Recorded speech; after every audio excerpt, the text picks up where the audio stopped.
नमस्ते दोस्तों, गीता की धार्मिक कहानियों में आपका स्वागत है। मार्गशीर्ष पूर्णिमा व्रत कथा। जय श्री कृष्णा, राधे राधे आप सभी को।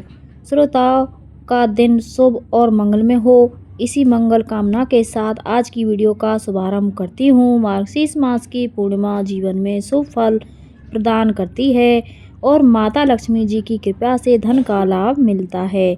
आज के दिन गंगा जी में या किसी पवित्र नदी में स्नान व दान करने से एवं मार्गशीर्ष पूर्णिमा की कथाओं को सुनने से पूरे महीने में किए गए पूजा पाठ के बराबर फल मिलता है।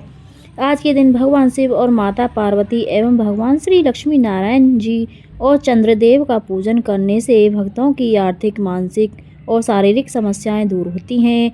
तो आज मैं आपको सुना रही हूँ मार्गशीर्ष पूर्णिमा की बड़ी ही दुर्लभ कथा। तो आप लोग बड़ी ही श्रद्धा और प्रसन्न चित्त मन से इन कथाओं को पूरा अवश्य सुनिएगा। द्वापर युग में एक समय की बात है कि यशोदा जी ने भगवान श्री कृष्ण से कहा, हे कृष्ण, तुम सारे संसार के उत्पन्न करता, पोषक तथा उसके संहर्ता हो। आज कोई ऐसा व्रत समझे, मुझसे कहो जिसके करने से मृत्यु लोक में स्त्रियों को विधवा होने का भय ना रहे तथा यह व्रत सभी मनुष्यों की मनोकामनाएं पूर्ण करने वाला हो। श्री कृष्ण कहने लगे, हे माता, तुमने अति सुंदर प्रश्न किया है। मैं तुमसे ऐसे ही व्रत को सविस्तार कहता हूँ। सौभाग्य की प्राप्ति के लिए स्त्रियों को 32 पूर्णिमासियों का व्रत करना चाहिए। इस व्रत के करने से स्त्रियों को सौभाग्य संपत्ति मिलती है। यह व्रत अचल सौभाग्य देने वाला एवं भगवान शिव के प्रति मनुष्य मात्र की भक्ति को बढ़ाने वाला है। यशोदा जी कहने लगी, हे कृष्ण, सर्वप्रथम इस व्रत को मृत्युलोक में किसने किया था, इसके विषय में विस्तार पूर्वक मुझसे कहो। श्री कृष्ण जी कहने लगे कि इस भूमंडल पर एक अत्यंत प्रसिद्ध राजा चंद्रहास से पालित अनेक प्रकार के रत्नों से परिपूर्ण कातिका नाम की एक नगरी थी।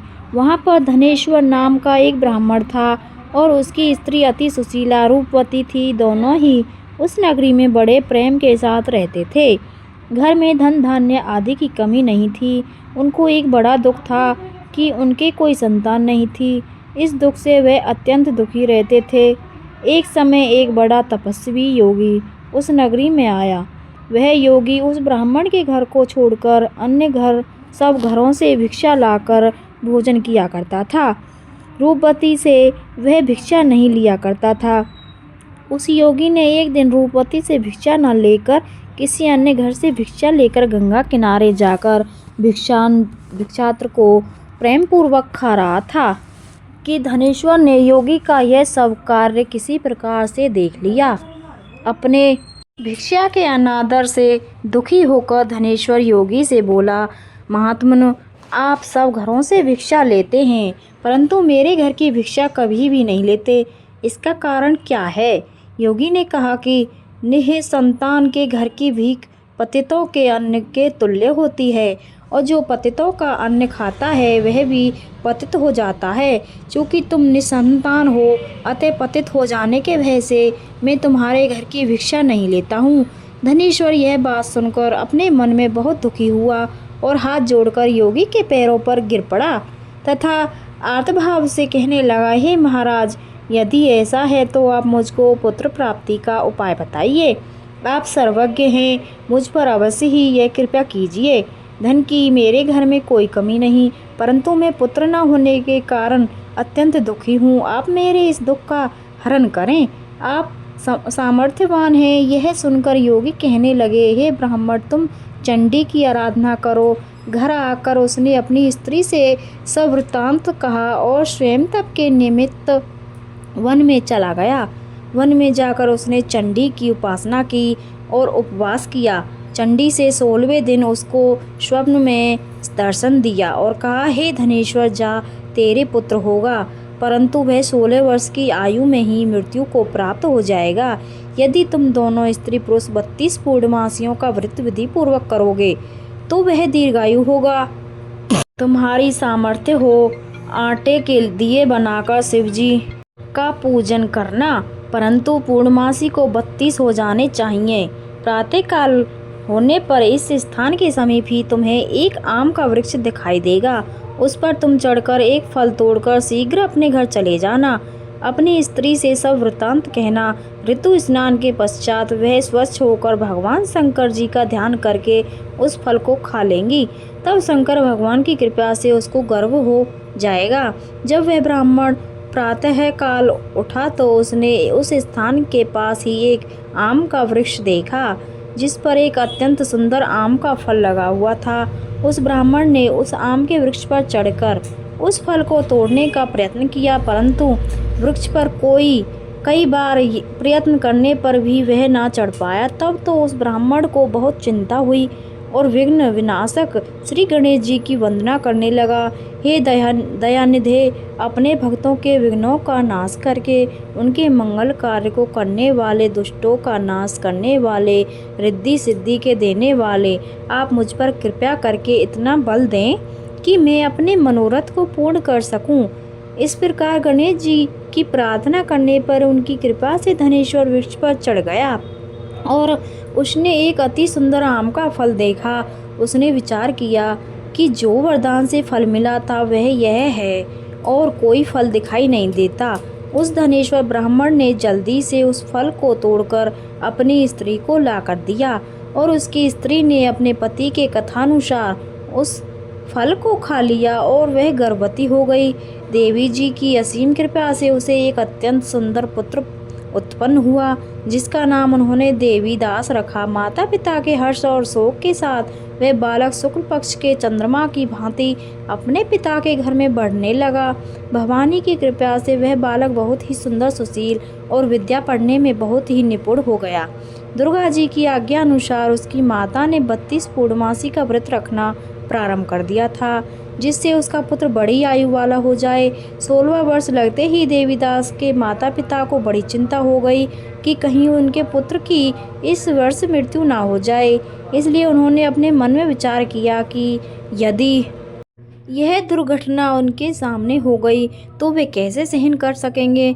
उन्होंने देवीदास के मामा को बुलाया और कहा कि हमारी इच्छा है कि देवीदास 1 वर्ष तक काशी में जाकर विद्याध्ययन करें और उसको अकेला भी नहीं छोड़ना चाहिए, इसलिए साथ में तुम चले जाओ और 1 वर्ष के पश्चात इसको वापस लौटा जाना। सब प्रबंध करके उसके माता पिता ने काशी जाने के लिए देवीदास को एक घोड़े पर बैठाकर उसके मामा को उसके साथ कर दिया, किंतु यह बात उसके मामा या किसी और से नहीं कही। धनेश्वर ने सब पत्नी अर्थात अपनी पत्नी के साथ अपने पुत्र की मंगल कामना तथा दीर्घायु के लिए भगवती दुर्गा की आराधना और पूर्णमासियों का व्रत करना आरंभ कर दिया। इस प्रकार बराबर 32 पूर्णमासी का व्रत पूरा किया। कुछ समय पश्चात एक दिन वे दोनों मामा और भांजा मार्ग में रात्रि बिताने के लिए किसी ग्राम में ठहरे हुए थे। उस दिन उस गांव में एक ब्राह्मण की अत्यंत सुंदरी, सुशीला, विदुषी और गुणवती कन्या का विवाह होने वाला था। जिस धर्मशाला के अंदर वर और उसकी बारात ठहरी हुई थी, उसी धर्मशाला में देवीदास और उसके मामा भी ठहरे हुए थे। संयोगवश कन्या को तेल आदि चढ़ाकर मंडप आदि का कृत्य किया गया तो लग्न के समय पर वर को धनुर्वात हो गया। तत्पश्चात वर के पिता ने अपने कुटुंबियों से परामर्श करके निश्चय किया कि यह देवीदास मेरे पुत्र जैसा ही सुंदर है और मैं इसके साथ ही लग्न करा दूं और बाद में विवाह के अन्य कार्य मेरे लड़के के साथ हो जाएंगे। ऐसा सोचकर वह देवीदास के मामा से जाकर बोला कि तुम थोड़ी देर के लिए अपने भांजे को हमें दे दो, जिससे विवाह के लग्न का सब कृत्य सुचारू रूप से हो सके। तब उसका मामा कहने लगा कि जो कुछ भी मधुपर्क आदि कन्यादान के समय वर को मिले वह सब हमें दे दिया जाए तो मेरा भांजा इस बारात का दूल्हा बन जाएगा।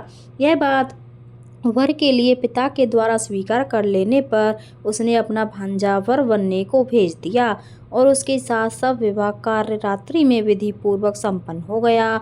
पत्नी के साथ वह भोजन न कर सका और अपने मन में सोचने लगा कि ना जाने यह कैसी स्त्री होगी। वह एकांत में इसी सोच में गर्म निश्वास छोड़ने लगा तथा उसकी आंखों में आंसू भी आ गए। तब वधू ने पूछा कि क्या बात है, आप इतने उदासीन व दुखी क्यों हो रहे हो। तब उसने सब बातें जो वर के पिता व उसके मामा में हुई थी उसको बतला दी। तब कन्या कहने लगी कि यह ब्रह्म विवाह के विपरीत हो कैसे सकता है। देव, ब्राह्मण और अग्नि के सामने मैंने आपको ही अपना पति बनाया है, इसलिए आप ही मेरे पति हैं। मैं आपकी ही पत्नी रहूंगी, किसी अन्य की कदापि नहीं। तब देवीदास ने कहा, ऐसा मत करिए, क्योंकि मेरी आयु बहुत थोड़ी है। मेरे पश्चात आपकी क्या गति होगी, इन बातों को अच्छी तरह विचार लो। परंतु वह दृढ़ विचार वाली थी, बोली कि जो आपकी गति होगी वही मेरी गति होगी। हे स्वामी, आप उठिए और भोजन करिए, आप निश्चय ही भूखे होंगे। इसके बाद देवीदास और उसकी पत्नी दोनों में भोजन किया तथा शेष रात्रि वे सोते रहे। प्रातःकाल देवीदास ने अपनी पत्नी को 3 नगों से जड़ी हुई एक अंगूठी दी, एक रुमाल दिया और बोला, हे प्रिय, इसे लो और संकेत समझकर स्थिर चित्त हो जाओ। मेरा मरण और जीवन जानने के लिए एक पुष्प वाटिका बना लो, उसमें सुगंधि वाली एक नवमल्लिका लगा लो, उसको प्रतिदिन जल से सींचा करो और आनंद के साथ खेलो कूदो तथा उत्सव मनाओ। जिस समय और जिस दिन मेरा प्राणांत होगा ये फूल सूख जाएंगे और जब ये फिर हरे हो जाएं तो जान लेना कि मैं जीवित हूँ। यह बात निश्चय करके समझ लेना, इसमें कोई संशय नहीं है। यह समझा कर वह चला गया। प्रातःकाल होते ही वहाँ पर गाजे बाजे बजने लगे और जिस समय विवाह के कार्य समाप्त करने के लिए वर तथा सब बाराती मंडप में आए तो कन्या ने वर को भली प्रकार से देखकर अपने पिता से कहा कि यह मेरा पति नहीं है, मेरा पति वही था, इसके साथ मेरा विवाह नहीं हुआ है। यदि यह वही है तो बताएं कि मैंने इसको क्या दिया। मधुपर्क और कन्यादान के समय जो मैंने भूषणादि इन्हें दिए थे उन्हें दिखाएं तथा रात में मैंने क्या गुप्त बातें कही थी वह सब सुनाएं।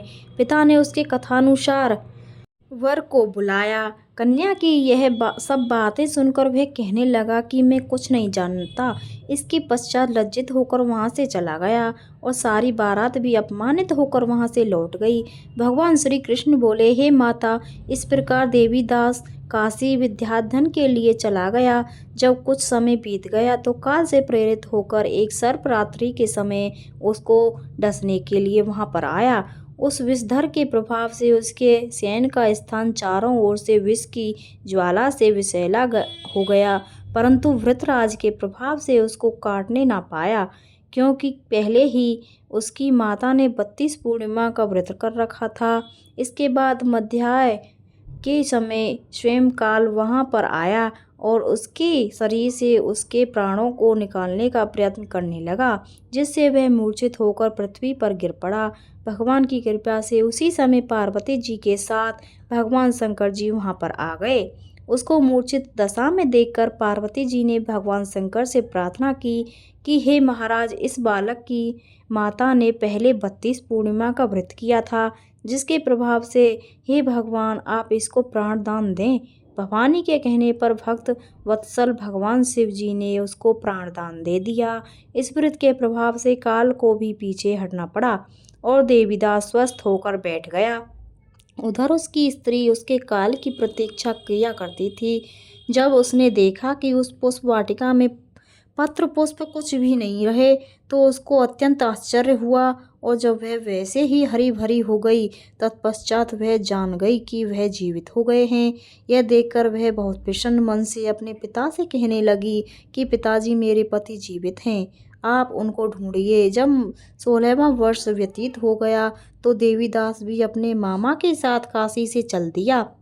इधर उसे ससुर उसको ढूंढने के लिए अपने घर में जाने वाले ही थे कि वह दोनों मामा भांजा वहाँ पर आ गए।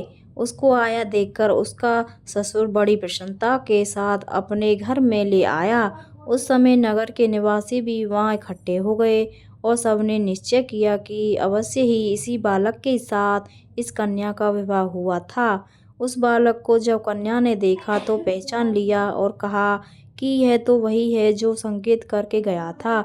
तदुपरांत सभी कहने लगे कि भला हुआ जो यह आ गया और सब नगरवासियों ने आनंद मनाया और दिन बाद देवीदास अपनी पत्नी और मामा के साथ अपने ससुर के घर से बहुत सा उपहार आदि लेकर अपने घर के लिए प्रस्थान किया। जब वह अपने गांव के निकट आ गया तो कई लोगों ने उसको देखकर उसके माता पिता को पहले ही जाकर खबर दे दी कि तुम्हारा पुत्र देवीदास अपनी पत्नी और मामा घर वापस आ रहा है। ऐसा समाचार सुनकर पहले तो उन्हें विश्वास ही नहीं हुआ, किंतु जब और लोगों ने भी आकर उनकी बात का समर्थन किया तो उनको बड़ा आश्चर्य हुआ। लेकिन थोड़ी देर में देवीदास ने आकर अपने माता पिता के चरणों में अपना सिर रखकर प्रणाम किया और उसकी पत्नी ने अपने सास ससुर के चरणों को स्पर्श किया तो माता पिता ने अपने पुत्र और पुत्रवधू को अपने हृदय से लगा लिया और दोनों की आंखों से प्रेम आंसू बह चले। अपने पुत्र और पुत्रवधू के आने की खुशी में धनेश्वर ने बड़ा भारी उत्सव किया और ब्राह्मणों को भी बहुत सा दान दक्षिणा देकर प्रसन्न किया। श्री कृष्ण जी कहने लगे कि इस प्रकार धनेश्वर 32 पूर्णिमाओं के व्रत के प्रभाव से पुत्रवान हो गया।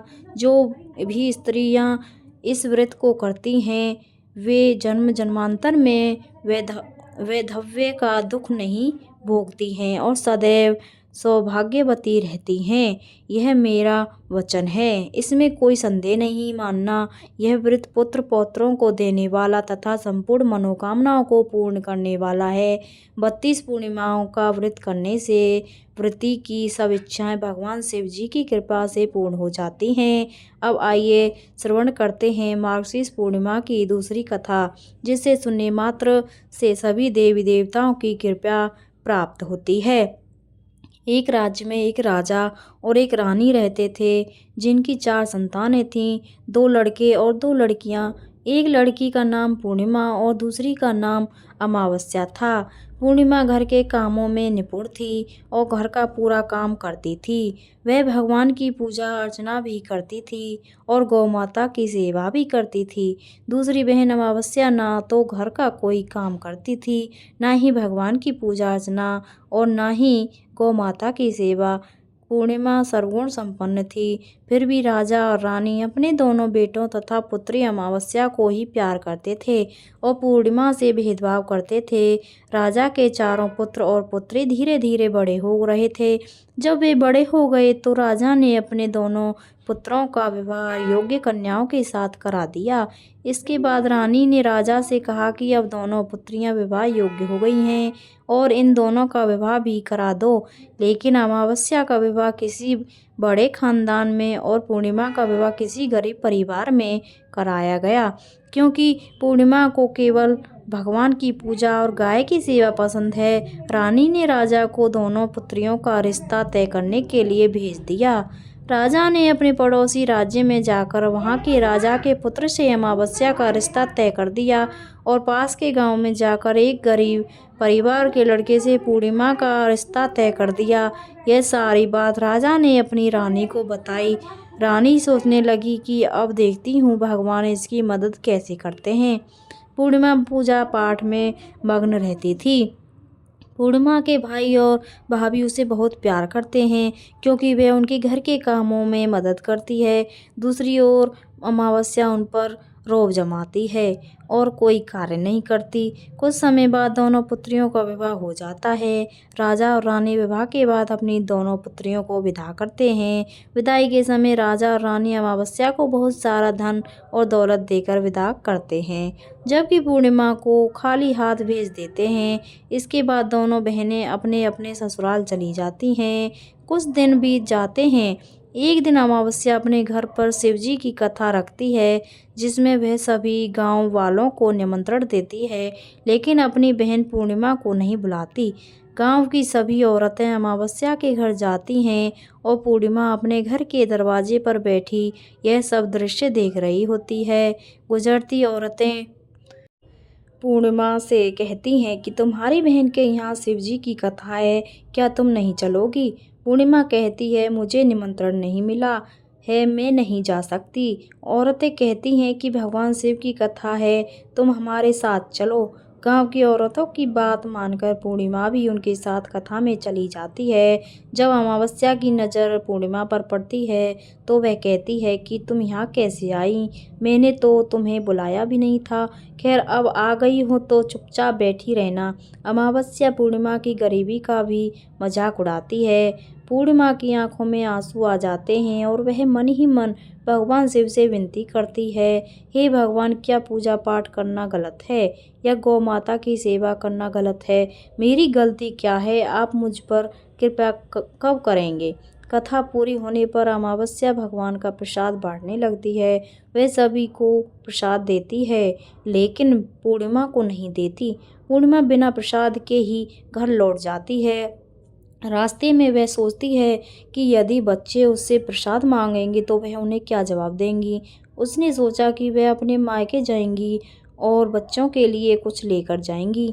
ऐसा सोचते हुए वह घर वापस लौट आती है और अपने पति और बच्चों से कहती है कि वह मायके जा रही है। पति कहता है ठीक है। कुछ समय बाद पूर्णिमा मायके के लिए रवाना हो जाती है। रास्ते में एक चबूतरा आता है जिस पर तुलसी का पौधा लगा था और एक बूढ़ी अम्मा बैठी हुई थी जो कोई और नहीं, साक्षात तुलसी माँ थी। बूढ़ी अम्मा पूर्णिमा से कहती है बिटिया, तुम कौन हो और कहाँ जा रही हो? पूर्णिमा अपना परिचय देती है। बूढ़ी अम्मा कहती है यहाँ तुलसी का पौधा सूख रहा है, इसमें थोड़ा सा पानी डाल दो और चबूतरे की साफ सफाई कर दो ताकि मुझे ठंडक मिले। पूर्णिमा कहती है ठीक है माँ जी। वह पौधे में पानी डालती है, चबूतरे की सफाई करती है और बूढ़ी अम्मा को नहला भी देती है। बूढ़ी अम्मा पूर्णिमा से कहती है अब तुम जाओ और वापस आते समय मुझसे मिलते हुए जाना। पूर्णिमा कहती है ठीक है माँ जी, वापस आते वक्त आपसे मिलते हुए जाऊंगी। कुछ समय आगे चलने के बाद एक शिव मंदिर आया। वहाँ पर उसे एक बूढ़े बाबा मिले जो मंदिर के बाहर बैठे हुए थे। वह कोई और नहीं, साक्षात भोलेनाथ थे। उन्होंने पूर्णिमा से कहा तुम कौन हो बेटी और कहाँ जा रही हो? तब पूर्णिमा ने अपना परिचय दिया। फिर उस बूढ़े बाबा ने पूर्णिमा से कहा इस चबूतरे और मंदिर की साफ सफाई कर दो। तब पूर्णिमा ने मंदिर और चबूतरे की साफ सफाई कर दी। आज पूजा अर्चना भी की और बूढ़े बाबा को भी नहला दिया। उसने कहा बाबा और कोई काम हो तो बताइए। तब बूढ़े बाबा ने कहा नहीं बेटी, अब तुम जाओ और वापस आते वक्त मुझसे मिलते हुए जाना। पूर्णिमा ने कहा ठीक है बाबा, वापस आते वक्त आपसे मिलते हुए जाऊंगी। आगे चलते चलते कुछ दूर चलने के बाद पूर्णिमा को एक काली जी का मंदिर दिखा। वहाँ भी एक बूढ़ी अम्मा चबूतरे पर बैठी हुई थी। उस बूढ़ी औरत ने भी पूर्णिमा से पूछा बेटी, तुम कौन हो और कहाँ जा रही हो?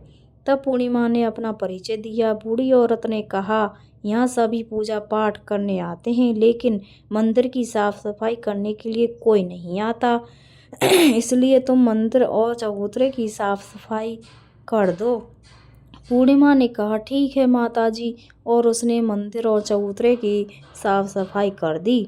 पूजा पाठ भी की और माता जी का श्रृंगार कर दिया। उसने बूढ़ी अम्मा को भी नहला दिया, उनके पैर दबाए और वहाँ कहा माँ जी और कोई काम हो तो बताइए। बूढ़ी अम्मा ने कहा नहीं बेटी, अब तुम जाओ लेकिन वापस आते वक्त मुझसे मिलते हुए जाना।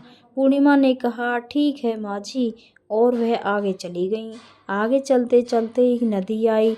वहाँ भी एक बूढ़ी अम्मा बैठी हुई थी। उन्होंने कहा बेटी, तुम कौन हो और कहाँ से आई हो? पूर्णिमा ने अपना परिचय दिया। बूढ़ी औरत ने कहा नदी पर स्नान करने तो सब आते हैं लेकिन यहाँ की साफ सफाई कोई नहीं करता, इसलिए तुम इस किनारे की साफ सफाई कर दो। पूर्णिमा ने कहा ठीक है माँ जी, और वहाँ की साफ सफाई कर दी।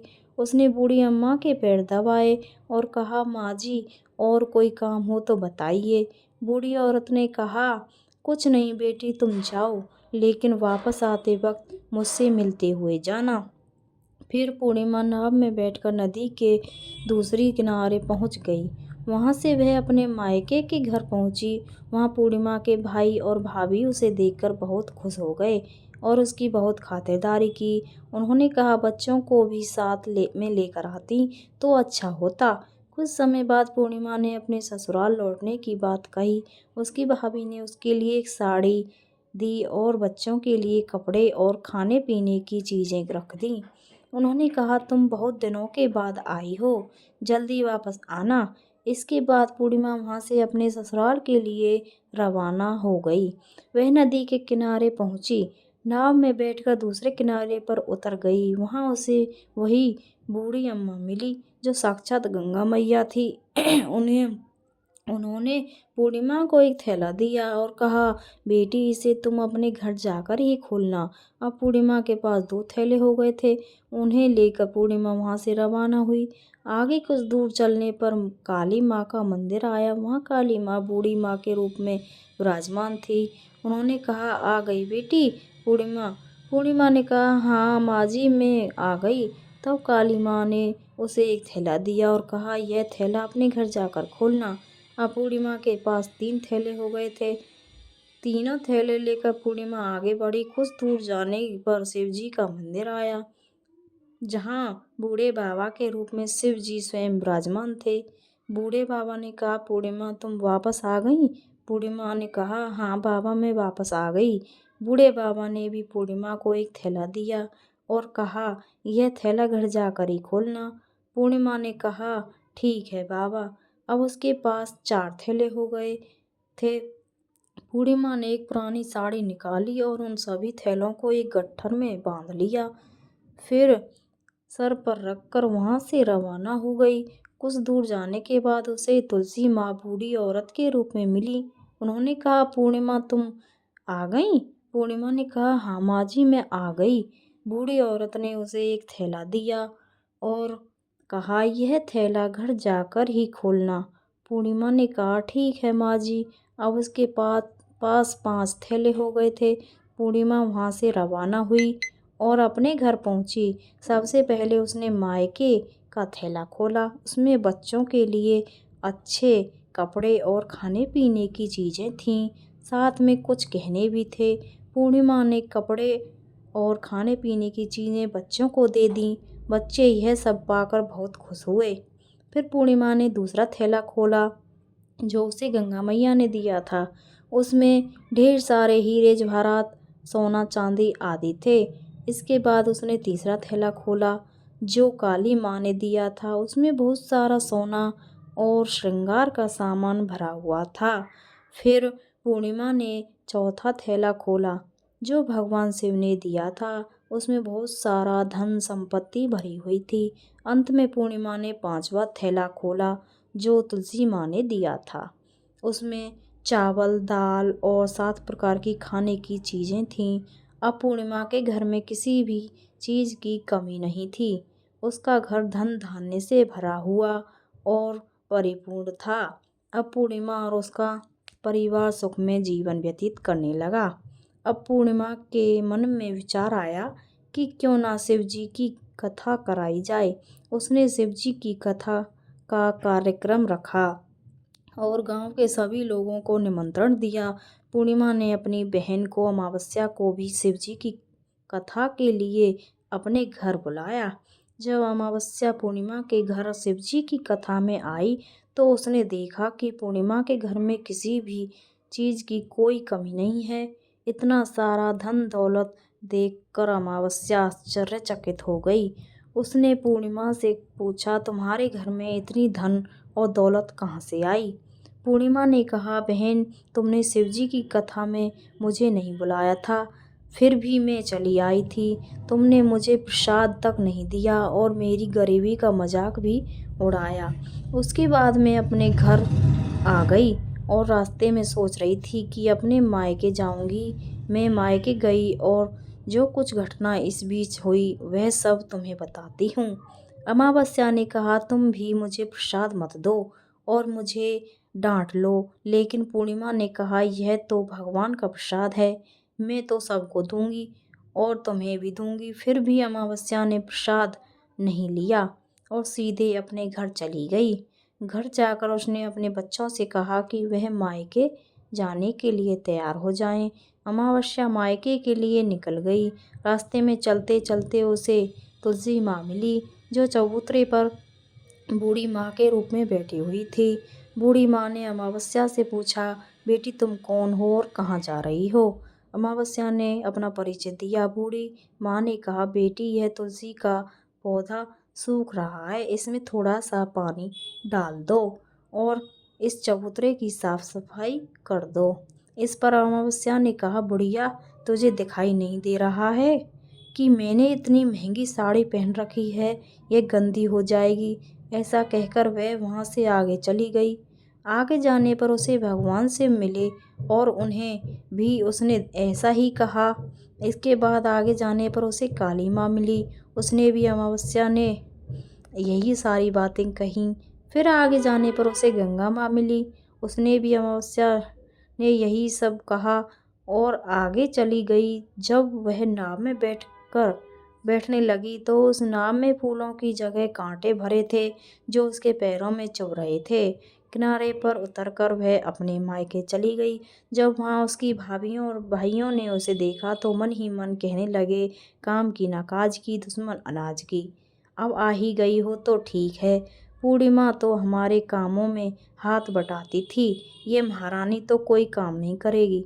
अब उन्होंने खाना बनाया और खा पी कर सभी सो गए।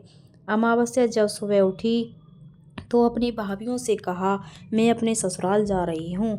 उन्होंने कहा, ठीक है जाओ। अमावस्या ने कहा, पूर्णिमा को तो तुमने एक थैला दिया था, मुझे कुछ नहीं दोगे क्या? भाई और भाभी ने कहा, तुम घर जाओ, थैले तुम्हारे घर पहुंच जाएंगे। फिर अमावस्या वहां से निकल गई और नदी के किनारे पर पहुंची। वहाँ गंगा माँ बूढ़ी औरत का रूप धारण करके बैठी हुई थी। बूढ़ी माँ ने कहा, आ गई बेटी? तो उसने कहा, हाँ मैं आ गई। अमावस्या ने कहा, तुमने पूर्णिमा को एक थैला दिया था, मुझे नहीं दोगी क्या? बूढ़ी अम्मा ने कहा, तुम घर जाओ, थैले तुम्हारे घर पहुंच जाएंगे। इसके बाद आगे जाने पर उसे काली माँ मिली, उन्होंने भी अमावस्या को यही कहा। फिर आगे जाने पर उसे भगवान से मिले, उन्होंने भी अमावस्या से यही कहा। अंत में आगे जाने पर उसे तुलसी माँ मिली, तुलसी माँ ने भी अमावस्या से यही कहा, तुम घर जाओ, थैले तुम्हारे घर पहुँच जाएंगे। अमावस्या अपने घर पहुँचती है और आंगन में देखा कि वहाँ पर 5 थैले पड़े हुए थे। अमावस्या ने मन ही मन सोचा, अब तो मेरे पास बहुत सारी धन और दौलत आ जाएगी। उसने जल्दी जल्दी सभी थैलों को खोला। किसी में मिट्टी थी तो किसी में पत्थर, किसी में कंकड़ और किसी में कोयला। उसे मायके से भी कुछ नहीं मिला था, इन थैलों में भी कुछ नहीं था। अमावस्या दौड़ती हुई पूर्णिमा के घर गई और कहने लगी, तुम्हें तो इतना सब कुछ मिला, मुझे तो कुछ भी नहीं मिला, आखिर क्यों? पूर्णिमा ने कहा, जब मैं अपने मायके जाती हूँ तो अपनी भाभियों के साथ उनके कामों में हाथ बटाती हूँ, उनके साथ मिलकर काम करती हूँ, लेकिन तुम ऐसा कुछ नहीं करती और उनकी इज्जत भी नहीं करती, इसलिए वह तुम्हें भला क्या देंगे। इसके बाद तुमने गंगा माँ और काली माँ और भगवान शिव को ठुकरा दिया, तुमने उनका अपमान किया है, इसलिए उन्होंने भी तुम्हें कुछ नहीं दिया। अमावस्या ने कहा, बहन तुम मुझे माफ़ कर दो, मैंने तुम पर हमेशा अत्याचार किया है, मुझे कुछ नहीं मिला तो कोई बात नहीं, मैं भी भगवान की भक्ति करूँगी और सब कुछ प्राप्त कर लूँगी, मुझे इन सब चीज़ों का रहस्य बताओ। पूर्णिमा ने कहा, तुम 3 सूत्र का ज्ञान ले लो और उसकी कथा करना। पहले सूत्र में दया मांगना, दूसरे सूत्र में कथा मांगना और तीसरे सूत्र में 108 बार ओम नमः शिवाय का जाप करना। बहन भगवान ने यह सूत्र दिए हैं, इन्हें अपने हृदय में बसा लेना। मैंने भी यह 3 सूत्र अपने जीवन में अपनाए थे और सच्चे मन से भगवान की भक्ति पूजा पाठ की थी, फिर भगवान ने मुझे यह सब कुछ दिया। तुम्हारे पास जो कुछ था वह भी सब खत्म हो गया। इसके बाद अमावस्या अपने घर गई और भगवान की पूजा पाठ करने लगी। उसने भगवान शिव से माफ़ी मांगी, गौ माता की सेवा की और दूसरों की मदद करने लगी। वीडियो अच्छी लगी हो तो लाइक करना, शेयर करना, सब्सक्राइब करना ना भूलें। वीडियो पर बने रहें। धन्यवाद।